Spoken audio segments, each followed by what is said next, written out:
Hello friends, welcome to my channel Chaurasia coaching class. नमस्कार, मैं रामभवन चौरसिया आज आपको माहेश्वर सूत्र से संबंधित परीक्षा उपयोगी अति महत्वपूर्ण जानकारी देने वाला हूं।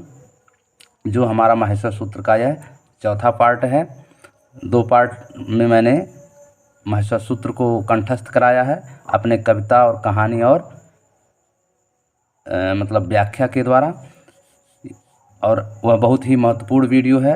और तीसरा वीडियो भी बहुत ही महत्वपूर्ण है और एक दूसरे से सभी पूरक हैं, संपूरक हैं। तो अगर हमारा यह वीडियो आप लोगों को अच्छा लगे तो आप लोग जो है अपने मित्रों, अपने फ्रेंड्स को शेयर ज़रूर करिएगा। और हमारे वीडियो के नीचे रेड कलर में सब्सक्राइब लिखा होगा,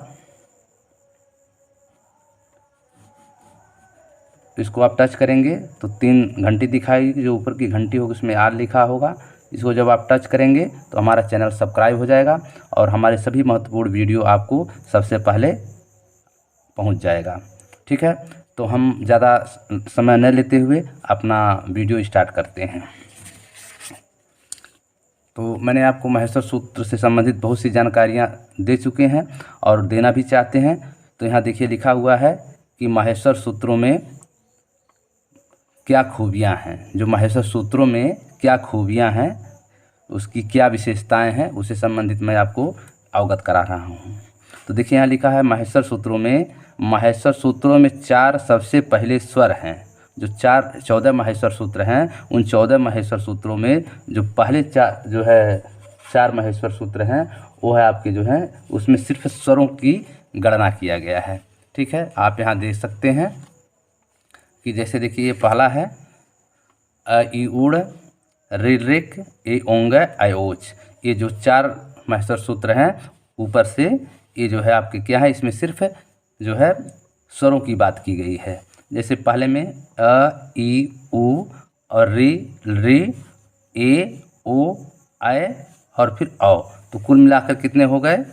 9 स्वर। 1 2 3 4 5 6 7 8 9 स्वर हुए। तो हिंदी में प्रश्न आता है कि स्वरों की संख्या कितनी है, तो आप बताएंगे 9।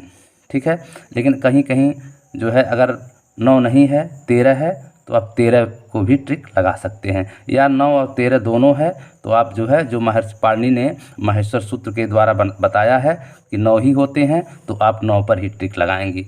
मतलब अगर 9 नहीं है तब आप 13 पर लगाएंगे, अगर 9 और 13 दोनों है तो आप 9 पर ही ट्रिक लगाएंगे। इसी प्रकार अगर व्यंजनों की संख्या आ जाए तो आप जो है 33 लगाएंगे। ठीक है, हिंदी में आपका 11 होता है स्वरों की संख्या। ठीक है, यहाँ देखिए मैंने लिख दिया जैसे अ इ उड़ रि ऋक ए ओ अंग और ऐ औ च।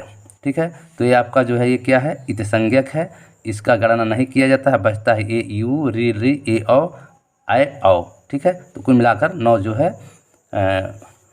वर्ड हुए, स्वर वर्ड हुए।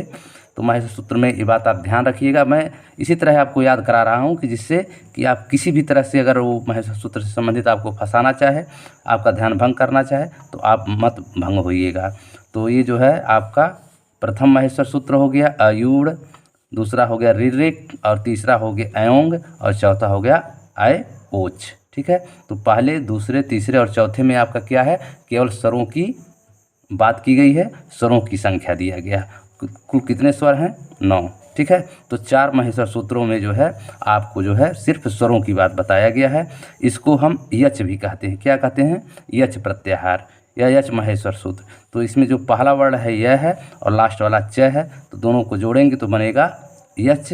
ये अच प्रत्याहार है। अच प्रत्याहार को स्वर भी कहा जाता है। और प्रश्न जो है TET, CTET, super TET, TGT, PGT, TC महत्वपूर्ण परीक्षाओं में बार बार यही पूछाता है कि यच किसे कहा जाता है, तो अच जो है माहेश्वर सूत्र में स्वरों को कहा जाता है। ठीक है, फिर दे रहा है 5वें व 6, मैंने आपको क्रमबद्ध तरीके से बता रहा हूँ कि जैसे 1 से 4 तक आपका हो गया। अब 5वां और 6वां माहेश्वर सूत्रों में अंतस्थ व्यंजन की गणना किया गया है। जो 5वां सूत्र है वो क्या है, हाय वरट, मतलब है य व र ट। ठीक है, और जो 6वां है वो क्या है, लड़। देखिए 5वां माहेश्वर सूत्र और 6वां माहेश्वर सूत्र मैंने यहाँ लिखा है। ठीक है, तो 5वां माहेश्वर सूत्र और 6वां माहेश्वर सूत्र। तो 5वें माहेश्वर सूत्र में क्या है, य, क्या है, य व र ट। तो जो है हैवरट में जो है कहने के लिए तो 5 वर्ड हैं, लेकिन इसमें जो है आपका 3 ही वर्ड लिया जाता है, य व र। जैसे य व र लिया जाता है। यह ट आपका जो है संज्ञक है, मतलब इसकी गणना नहीं की जाती है वर्डों में। और पहला है चूँकि ये जो है महर्षि पाणिनि ने इसको एक मतलब याद करने के लिए या बैठाने के लिए, गंवार भाषा में कहिए या होशियार भाषा में कहिए, बैठाने के लिए इन्होंने है डाल दिया है, तो है वरट हो गया। इससे हम पढ़ते अवरट, अवरट, तो ये बैठ भी नहीं रहा है, अवरट, तो इन्होंने यस है बना दिया, तो इसे हाय वरट जल्दी से बोला जाता है और बोलने में आसानी भी हो जाती है। इस नाते महर्षि पाणिनि ने इसके आगे है वर्ड लगा दिया है। तो अब इसको कहेंगे है वरट, ठीक है। तो है वरट में ये आपका है जो है क्या है, ये जो है इसका लोप हो जाता है। इसको केवल मतलब प्रत्याहार बनाने के लिए इसका यूज किया है और बाकी इसका कोई काम नहीं है, ठीक है। तो वर्णों की संख्या मात्र हुआ 3, अ व र।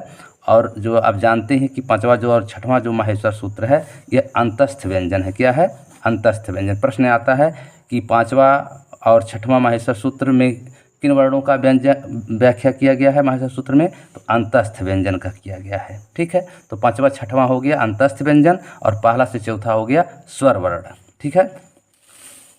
अब देखिए, चूँकि जो है आप अंतस्थ व्यंजन में 4 वर्ण होते हैं, अ र ल व, अ र ल व।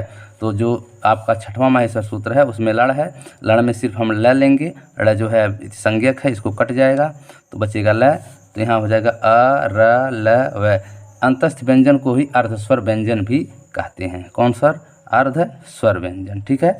तो ये जो है आपका कहीं कहीं प्रश्न आता है, हिंदी में भी आता है, अ और व को क्या कहा जाता है, अर्धस्वर व्यंजन। लेकिन अगर अ व र ल भी है तो ये चारों जो है आपका अर्धस्वर व्यंजन में आते हैं। तो देखिए महर्षि पाणिनि ने किस प्रकार जो है वर्णों को एक प्रकार के वर्णों को एक माहेश्वर सूत्र में पिरोया है, ठीक है।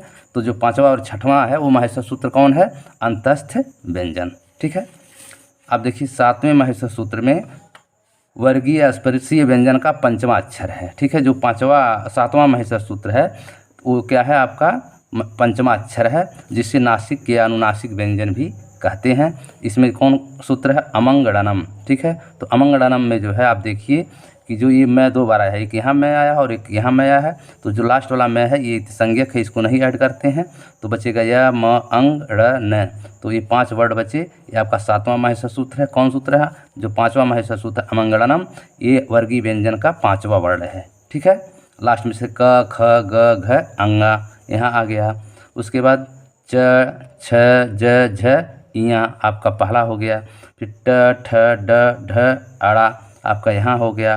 फिर त थ द ध न आपका यहाँ हो गया। फिर प फ ब भ म हो गया, ठीक ना। तो ये आपका जो है 7वां जो माहेश्वर सूत्र है अमंगड़नम, ये 5वां अक्षर है, नासिक व्यंजन है। इनका एक जो है उन्होंने एक माहेश्वर सूत्र में पिरो दिया है। फिर आपका 8वां और 9वां, आपका 8वां और 9वां जो माहेश्वर सूत्र है, यह जो है वर्गीय स्पर्शी व्यंजन का चतुर्था अक्षर है, मतलब चौथा अक्षर है। तो आप यहाँ देख लीजिए 8वें में सूत्र में झ भ य क्या आया है, झ भ य, यह आपका जो है संज्ञक है। तो आपका बचेगा 2 छ और भ यहाँ हो गया। और 9वें सूत्र में आएगा घ ढ ध स, तो इसमें जो है स संज्ञक है, कट जाएगा, इसकी गणना नहीं होती है। फिर बचेगा घ ढ ध, तो 3 वर्ड यह और 2 यह, कुल मिलाकर हो गया 5 वर्ड। यह आपका जो है वर्गीय व्यंजन का चौथा वर्ड है। कौन वर्ड है, चतुर्था अक्षर, ठीक है। अब इसको समझने के लिए मैं समझा दे रहा हूँ। जैसे क ख ग घ, ठीक है। तो आपका देखिए घ आपका यहाँ आ गया। फिर च छ ज झ, झरना वाला झ यहाँ हो गया। फिर आपका होता क चट ट ठ ड ढ, आपका यहाँ हो गया। फिर होता त थ द ध यहाँ हो गया। और आपका प फ ब भ भ यहाँ हो गया। तो चौथा वर्ड जो जितने चौथा हर वर्ग के चौथा वर्ड जो है ये आपकी 8वें में है, जिसमें जो है झ भ य घ द, ये 2 मिल करके जो है ये वर्गीय व्यंजन के चतुर्थे अक्षर हैं, ठीक है। फिर उसके बाद देखिए 10वां माहेश्वर सूत्र, ठीक है। 10वां माहेश्वर सूत्र में वर्ग या स्पर्शी व्यंजन का तृतीय अक्षर है। कौन है, तृतीय अक्षर है। देखिए जब गाड दृश्य, मैंने आपको सूत्र बनाया था कविता में, जब गाड दृश्य याद करने, ऐसे नहीं याद होगा, ज ब ग ड द से भूल जाएंगे आप। तो हमारे कविता सूत्र से इसको याद करिए, जब गाड दृश्य, जब गाड और दृश्य, ठीक है। जब गाड दृश्य में जब इस तरह से याद करेंगे तो आपका वर्ड नहीं भूलेगा कि कौन आगे कौन। तो ज से ज हो गया, ब से ब हो गया, ग से गा से ग हो गया, ड से ड हो गया, और दृश्य से द हो गया, और बड़ा स है तो ये आपका जो है संज्ञक हो गया। तो कितने कितने वर्ड बचे? 5। तो ये आपका जो है तृतीय जो है वर्गीय व्यंजन है, ठीक है। ये कौन है? तृतीय वर्गीय व्यंजन है। तो यह तृतीय अक्षर है, ठीक है, वर्गीय व्यंजन का। आप जानते हैं कि स्पर्श या वर्गीय व्यंजन क से लेकर के मैं तक होता है। जैसे क ख ग घ ङ च छ ज ञ ट ठ ड ढ त थ जना प फ ब भ म। ये 25 वर्ड होते हैं। 5 गुणे 5 मतलब 5 गुणे 5 मैंने 25 वर्ड जो है स्पर्शी व्यंजन कहे जाते हैं। तो जब गाड दृश्य क्या हो गया? ये आपका जो है जय को आप देखिए कौन पे आ रहा है? च छ जय, च छ जय। तो जय मतलब कौन है? वर्ग का तीसरा व्यंजन है। इस प्रकार से आप पकड़ लेंगे। फिर आपका 11वां माहेश्वर सूत्र, वर्गीय स्पर्शी व्यंजन का द्वितीय अक्षर है। ये कौन है? द्वितीय अक्षर। द्वितीय अक्षर कौन है? ख आपका आता है। क के बाद क्या आता है? ख आता है। तो देखिए खौफ छठा था चोट तक, इसको आप नहीं याद कर पाएंगे। ख फ छ ठ थ च ट त व, ये आप भूल जाएंगे। तो हमारे कविता सूत्र के द्वारा आप तुरंत पढ़िएगा, खौफ छठा था चोट तव। इतनी बड़ी है, लेकिन आप एक भी गड़बड़ नहीं होगा। गारंटी के साथ मैं कह रहा हूँ कि इसमें एक भी वर्ड गलत नहीं होगा, और गलत भी मतलब भूलेंगे भी नहीं। तो इसमें आप खौफ छठा था में ख से आप खौ से ख हो गया, और फ से आपका फ हो गया, छ से आपका छ हो गया, ठ से आपका ठ हो गया, था से आपका थ हो गया, और च से आपका चोट से आपका च हो जाएगा, ट से ट हो जाएगा, और त से त, और वह तो वही है, ठीक है। तो इस प्रकार देखिए सब सेट हो गया। तो हमारी कविता का महत्व आपको समझ में आ गया होगा कि मैंने कविता क्यों बनाया था। अगर कविता नहीं याद है तभी भी आप हर वर्ग का याद कर लेंगे। जैसे जब गाड दृश्य, खौफ छठा था चोट चप, कपय शेष सिर हल, ठीक है, झय भय घड़धौस, अमंगलनम हाय वरट लड़, ठीक है, या फिर ईउड़ रिलिक आय ओंग आयोच। तो कोई भी प्रकार का रहेगा तो आप फट दे हमारी कविता के द्वारा आपको खंड खंड में भी याद कर लेंगे तो गलत नहीं होगा। तो यहाँ पर देखिए कि 11वां जो माहेश्वर सूत्र है उसमें जो है जो ये 5 था तक है, खौफ छठा था, मतलब यहाँ तक जो है ये आपका जो है वर्गीय स्पर्शी व्यंजन का द्वितीय अक्षर है, मतलब सेकंड अक्षर है। जैसे आप ख, तो ख में क्या आएगा? क के बाद ख आता है, ख हो गया, प के बाद फ होता है, च के बाद छ होता है, ट के बाद ठ होता है, और त के बाद थ होता है। तो ये स्पर्शी वर्गीय व्यंजन का आपका ये थ तक जो है वर्ड है। उसके बाद इसमें बच रहा च ट त। तो चटतौ में देखिए आपका जो वह है ये आपका जो है संज्ञक है, इसकी गणना नहीं होती है। बचा इसमें 3 वर्ड, कौन? च ट त। तो ये जो 3 अक्षर बढ़ रहे हैं ये आपके जो है वर्ग के प्रथम अक्षर हैं, ठीक है। आप यहाँ देख सकते हैं कि 11वां का अंतिम प्रत्याहार वर्ण तथा 12वां सूत्र मिलकर स्पर्श वर्गीय व्यंजन का प्रथमाक्षर होता है। तो च ट त उसमें बचा था, 11वां का शेष है, और कपय जो है आपका 12वां है। तो कपय में जो है 2 वर्ड लेंगे, क और प, ठीक है यहाँ पर, और ये आपका जो है संज्ञक है। और चट तव में जो है आपका वह जो है संज्ञक है, तो बचेगा च ट त चटत और यहाँ कप, ठीक है। तो ये 5 वर्ड आपके क्या हैं? वर्ग के प्रथमा अक्षर होते हैं। अब जैसे च क च ट त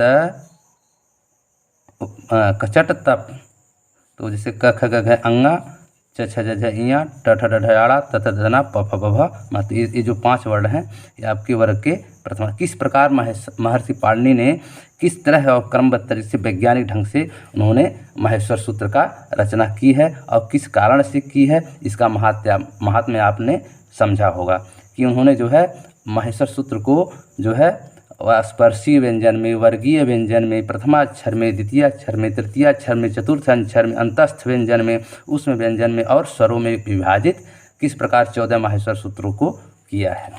फिर देखिए 13वां व 14वां महेश्वर सूत्र मिलकर उसमें व्यंजन होते हैं। जो 13वां और 14वां महेश्वर सूत्र है यह जो है मिलकर क्या होते हैं, उसमें व्यंजन होते हैं। तो पहला जो 13वां महेश्वर सूत्र है वह है स र, ठीक है, और जो 14वां है हल है। तो इसको याद करने के लिए मैंने आपको बताया है शेष सिर। शेष किसका नाम है, शेष जो है भगवान शंकर का नाम है, और उनका जो सिर है वह जो है जो जटाओं से युक्त है। तो इस प्रकार से हम कह सकते हैं कि शेष सिर मतलब भगवान शंकर से आ रहा है, और महर्षि पाणिनि ने जो महेश्वर सूत्र बनाया वो भगवान शंकर महादेव के द्वारा ही बनाया है। तो इस नाते हम यहाँ शेष सिर याद करेंगे। ये हमारा 13वां महेश्वर सूत्र है, जिसमें जो मुख्य वर्ण है श श, ये र आपका संज्ञक है हलंत वाला, इसको हम नहीं ऐड करते हैं तो बचेगा कौन, श। ये जो स है ये आपका तालव्य से है, यह जो मूर्धन्य से है, और ये आपका दंती से है। 3 वर्ड इसमें बचे।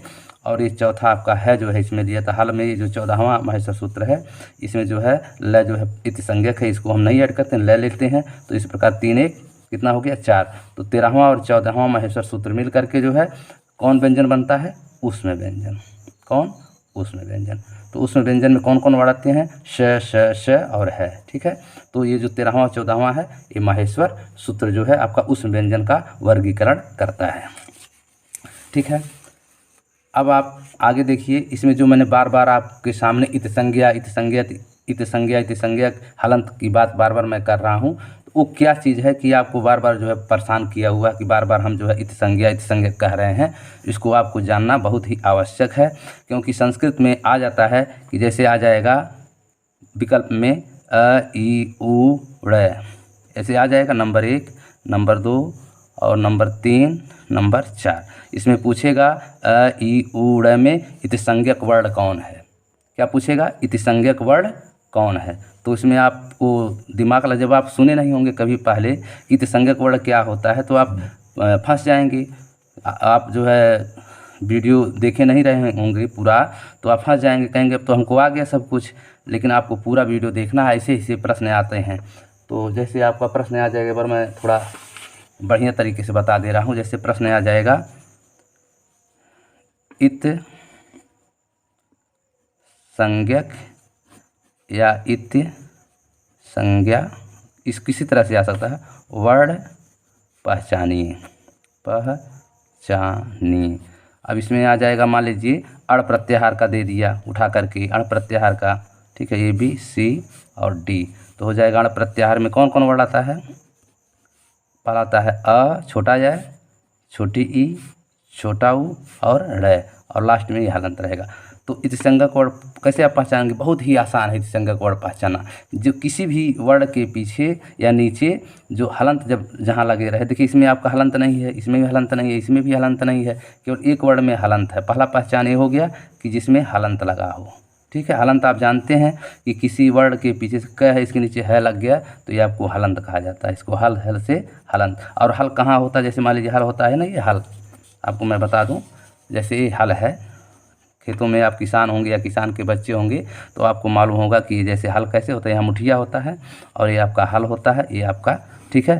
तो ये जो हल है, देखिए मान लीजिए क अक्षर है और क के नीचे कैसे लगा है, इस तरह से हल लगा है, मतलब क अक्षर के नीचे ऐसे लगा हुआ है, ठीक है ना। देखिए आप, ये क हो गया और ये आपका हल हो गया, एकदम ठीक इसी तरह। तो ये आपका हलंत, इसको कहते हैं हल से हलंत। हलंत जो है किससे बना है, हल से हलंत बना है, ठीक ना। तो इस प्रकार से जो है आप देख सकते हैं कि इत संज्ञा जो है, दूसरे शब्दों में अगर हम कहें तो इत संज्ञा पर्यायवाची शब्द क्या हो गया, हलंत, ठीक है। मतलब इस संज्ञा कौन होते हैं, हलंत वाले वर्ण होते हैं, ठीक है। तो यहाँ पर आप स्पष्ट जान जाएंगे जो हलंत वाले वर्ण होते हैं वो जो है पहला जो है ये इत संज्ञक होते हैं, और दूसरा चीज़ ये होता है कि ये किसी भी प्रत्याहार के अंतिम वर्ण होते हैं। जैसे मान लीजिए अण प्रत्याहार मैंने आपको बताया, तो अण प्रत्याहार में कौन कौन वर्ण आते हैं, अ ई उ ड़, ठीक है। तो ये लास्ट वाला वर्ड का ना अड़ है, ये आपका इति संज्ञक है। उसी प्रकार आपका जैसे मान लीजिए अयोंग है, ए ओंग है, ठीक है। तो अयोंग में जो है ये लास्ट में जो वर्ड हलंत वाला है ये आपका इति संज्ञा है, ठीक है। तो ज़्यादा न बता करके आप जान गए होंगे।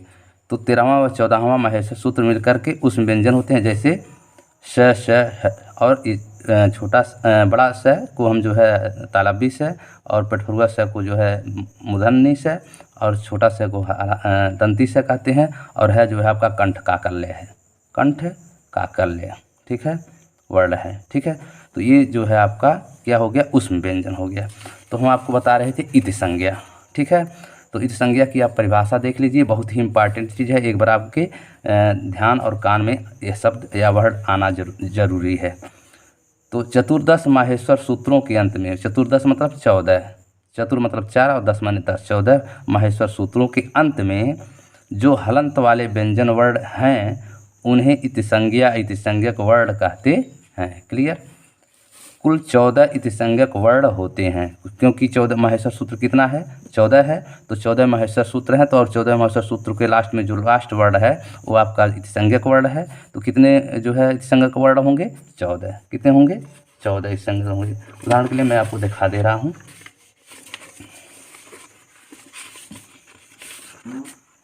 देखिए ये आपके जो है कितने माहेश्वर सूत्र हैं, 14 है। जैसे अड़, ऋलिक, योंग, अयोच, हायवरट, लड़, अमंगड़नम, झ भय, घड़धस, जब गाढ़ दृश्य, खौफ छठा था चोट तब, कपय, शेष, सिर और हल, ठीक है। तो यहाँ देखिए लास्ट वाला जो वर्ड है ये अड़, क, अंग, च, ट, ल, अड़, म, अ, ध, स, श, व, य, र और ल, ये जो वर्ण हैं यही आपकी जो है इति संज्ञक हैं। तो जब 14 माहेश्वर सूत्र हैं तो 14 माहेश्वर सूत्रों के अंत में जो वर्ण हैं ये इति संज्ञक वर्ण हैं हलंत वाले। तो कितने होंगे, 14। तो प्रश्न अगर आ जाए कि माहेश्वर सूत्र में कितने इति संज्ञक वर्ण हैं तो आप उत्तर देंगे 14, ठीक है। लेकिन कुछ भ्रांतियाँ भी हैं। कुल 14 इति संज्ञक वर्ण होते हैं, एक क्लियर हो गया। कुल कितने इति संज्ञक वर्ण होते हैं, 14 होते हैं। लेकिन बात कर रहा है लड़ सूत्र का आकार भी इति संज्ञक होने के कारण इति संज्ञक वर्ण 15 भी कहे जा सकते हैं। जो लड़ जो सूत्र है, जो आपका 5वां सूत्र हायवरट लड़, जो 6वां सूत्र है लड़ है, यहाँ देखिए लड़ लिखा है ना, जो 6वां सूत्र है लड़, ठीक है। ये जो लड़ सूत्र है ये भी इति संज्ञक होने के कारण जो है इसको भी हम जो है इति संज्ञक होने के कारण इति संज्ञक वर्ण में कह सकते हैं या जोड़े जा सकते हैं। तो इस प्रकार से अगर जोड़ा जाए तो कुल मिलाकर के हमारा जो है 15 इति संज्ञक वर्ण होते हैं। लेकिन यह किद्वंती है, ठीक है। लेकिन आपसे अगर प्रश्न पूछा जाए कितने इति संज्ञक वर्ण होते हैं तो आप उत्तर देंगे 14। ये जो है भ्रांतियाँ हैं, तरह समझिए। आगे देखिए लड़ मध्य तु इति संज्ञक है, ठीक है। इत वर्ण सदैव व्यंजन होते हैं। जो इत वर्ण होते हैं एक बात ध्यान रखिएगा कि अगर प्रश्न आता है कि इति संज्ञक वर्ण स्वर होते हैं या व्यंजन, तो इत जो है यह आप क्लियर जान लीजिएगा कि जो इत संज्ञक वर्ण होते हैं वह सदैव व्यंजन होते हैं। यहाँ मैं लिख दे रहा हूँ, इत संज्ञक या इत संज्ञा वर्ण कैसे होते हैं। तो अगर पहला है स्वर और दूसरा है व्यंजन, ठीक है, तो सदैव व्यंजन पे मारिएगा। अब आप कहेंगे कैसे, तो जो पहला सूत्र है महर्षि पाणिनि का, जैसे अ ई उड़ है, क्या है, अ ई उड़, तो ये जो ड़ है देखिए व्यंजन है। उसके बाद दूसरा सूत्र है इनका ऋलिक, ठीक है। ये जो लास्ट में क आ रहा है ये भी देखिए व्यंजन है। फिर उसके बाद है अयोंग, ठीक है, ये अंग जो है ये भी आपका क्या है, व्यंजन है। फिर आता है अयोच, तो ये च जो आ रहा है ये भी व्यंजन है, ये भी व्यंजन, ये भी व्यंजन। फिर ये हो गया स्वर। अब व्यंजन में आते हैं, मैं देखिए मुझको याद है, आपको भी याद हो गया होगा, क्या है पहला हायवरट, मैं लिख दे रहा हूँ पहले लड़। फिर उसके बाद है अमंगड़नम, अमंग र न, उसके बाद है फिर झभय, उसके बाद है घड़धौस, फिर आपका है आपका ये 4 हो गया, 5, 6, 7, 8, 9 और 10वां तो आप मैंने आपको बताया ही है। 10वां में 10 आएगा, इसको ध्यान रखिएगा, 10वां में 10 आएगा शब्द। तो जब गाढ़ दृश्य हो जाएगा, जब गाढ़ दृश्य, देखिए दृश्य आ रहा है ना, तो दृश्य मतलब 10वां हो गया। 11वां जो सबसे बड़ा लाइन है वो आपका 11वां है। सबसे बड़ा लाइन कौन है? खौफ छठा था चोट तब, खौफ छठा था चोट तो ये सबसे बड़ी लाइन है, ये आपका 11वां हो गया। 12वां मैंने आपने बताया था कपय कहें भवन कपय 12वां, तो कपय हो गया। 13वां शेष सिर हो गया, 13वां क्या हो गया? शेष सिर। और 14वां हल है। ठीक है, तो ये जो लास्ट वाला वर्ड है देखिए ल र य व स, ये सब क्या है? व्यंजन है। तो इतने संज्ञक जो वर्ड होते हैं सदा व्यंजन होते हैं। क्लियर हो गया। इत को अनुबंध या संबंध भी कह सकते हैं। अनुबंध या इत पर्यायवाची शब्द हैं। कहीं कहीं प्रश्न में आ सकता है आपके कि जो है इत का क्या अर्थ है, या इत संज्ञा किसे कहते हैं, इत का क्या अर्थ होता है। तो आप कहेंगे इत को अनुबंध या मतलब रिलेशन समझिए, अनुबंध या संबंध भी कह सकते हैं। अनुबंध या इत पर्यायवाची संबंध, अनुबंध या इत जो है क्या है? पर्यायवाची शब्द है। इत संस्कृत में कहते हैं, हिंदी में अनुबंध कहते हैं। ठीक है, हिंदी में इत को क्या कहते हैं? अनुबंध। ठीक, कॉन्ट्रैक्ट कहते हैं। ठीक है, तो इत मतलब क्या था? कॉन्ट्रैक्ट। ठीक है, अनुबंध मैंने जोड़ना। ठीक है, तो इत संज्ञक जो है क्या है कि एक जो है आपका वर्ड होता है जो मतलब संबंध बनाने के काम में आता है, अनुबंध के काम में। जैसे मैंने आपको बता दिया कि जैसे मान लीजिए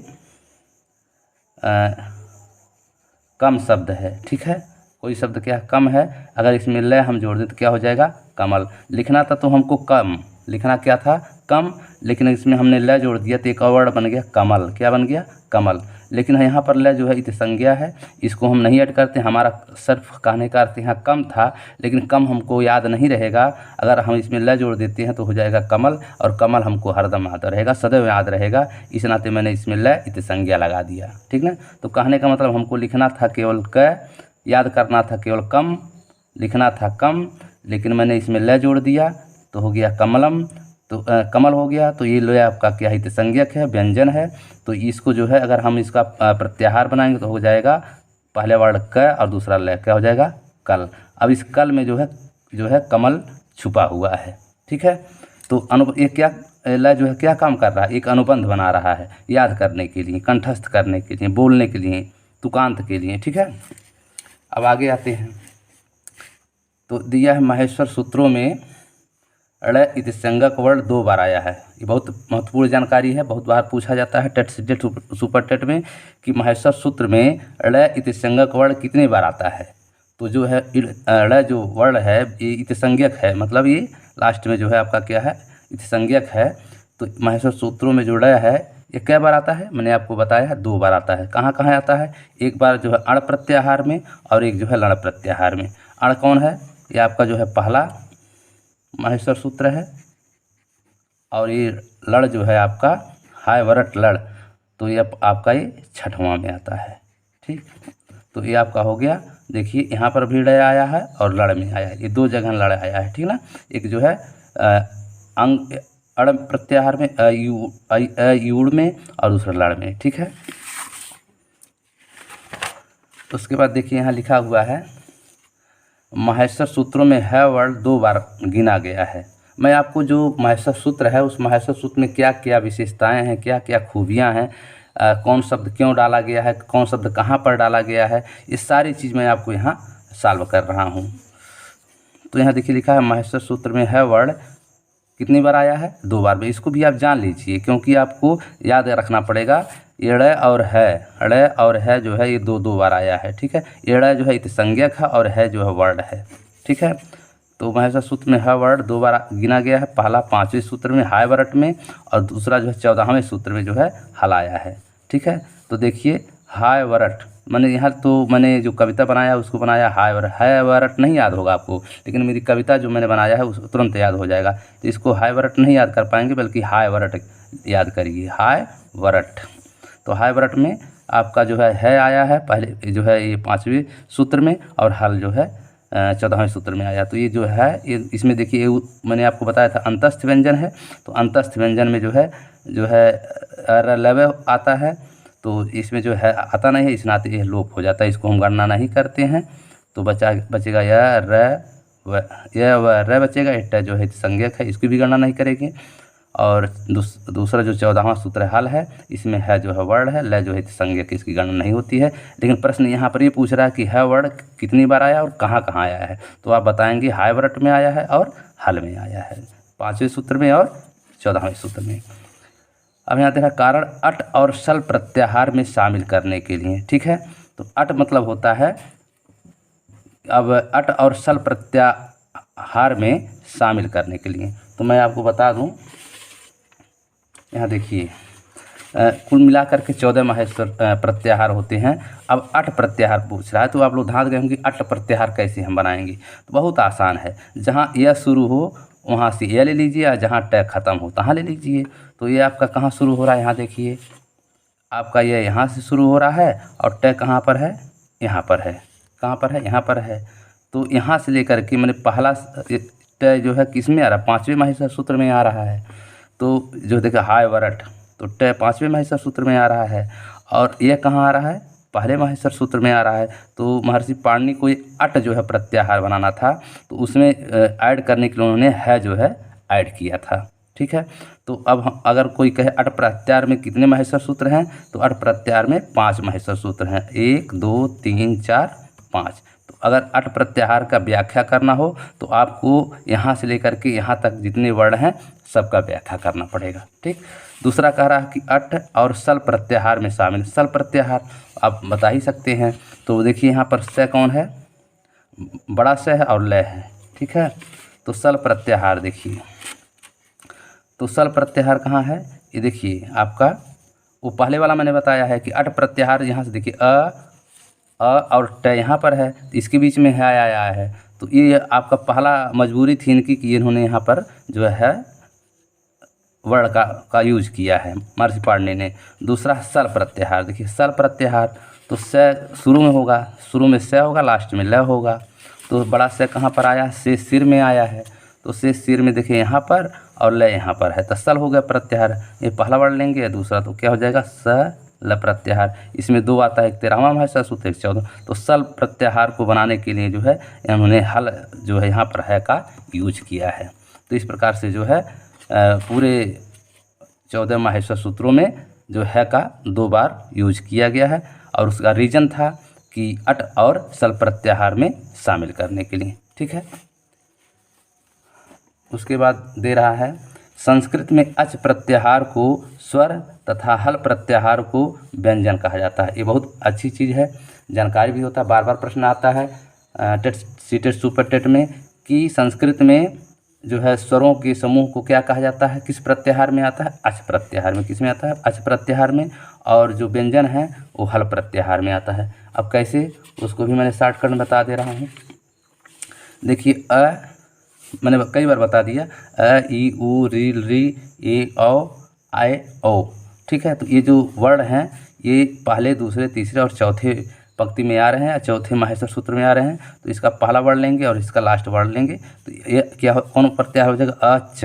तो यहाँ से लेकर यहाँ तक जो है आपका कौन प्रत्याहार हुआ, अच प्रत्याहार हुआ, जिसमें 9 स्वर छुपे हुए हैं, ठीक है। तो इनको हम अच प्रत्याहार भी कहते हैं।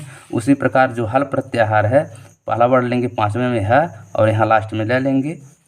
देखिए यहाँ पर लास्ट में ल है यहाँ पर, ठीक है, और यहाँ आगे है तो है और ल मिलाकर क्या हो जाएगा हल। इसमें जो है 33 व्यंजन छुपे हुए हैं। तो जो हल प्रत्याहार है, जिसमें 5वें से लेकर 14वें तक, इसको हल प्रत्याहार कहते हैं। इसमें कुल 33 व्यंजन होते हैं।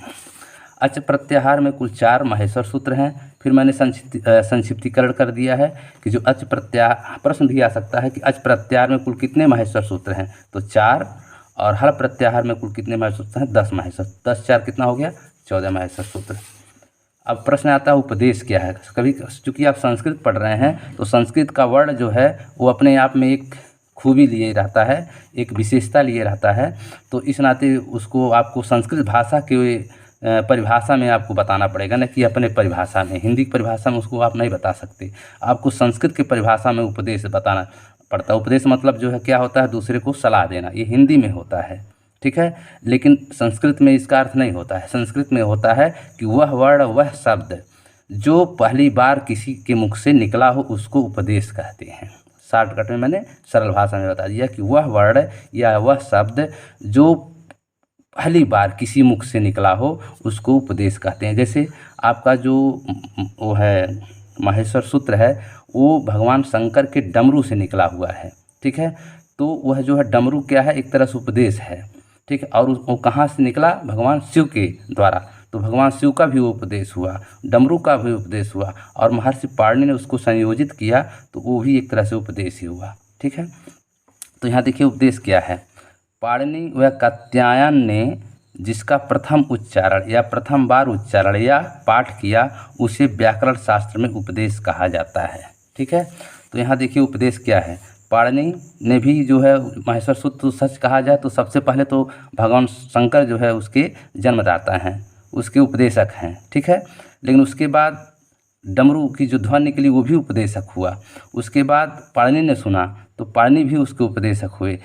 तो अब वो पाणिनि ने चूँकि संयोजित किया है तो यहाँ पर लिख रहा है कि पाणिनि चूँकि जो पाणिनि ने निकाला था उसका व्याख्या किया था सही तरीके से, इस नाते हम यहाँ पाणिनि कहेंगे। और वहाँ पर एक तो ध्वनि केवल निकली थी, एक साउंड निकला था, तो वहाँ पर उसको हम यहाँ नहीं कहेंगे कि मतलब जो है उपदेश जो है डमरू ने दिया था या भगवान शिव ने दिया था। चूँकि उपदेश यहाँ हम देंगे क्योंकि उसको क्रमबद्ध व्याख्या में और ग्रामर तरीके से जो है पाणिनि ने ही किया था, इसको हम पाणिनि ही कहेंगे। तो यहाँ लिख रहा है पाणिनि व कात्यायन ने जिसका प्रथम उच्चारण या प्रथम बार उच्चारण या पाठ किया उसे व्याकरण शास्त्र में उपदेश कहा जाता है।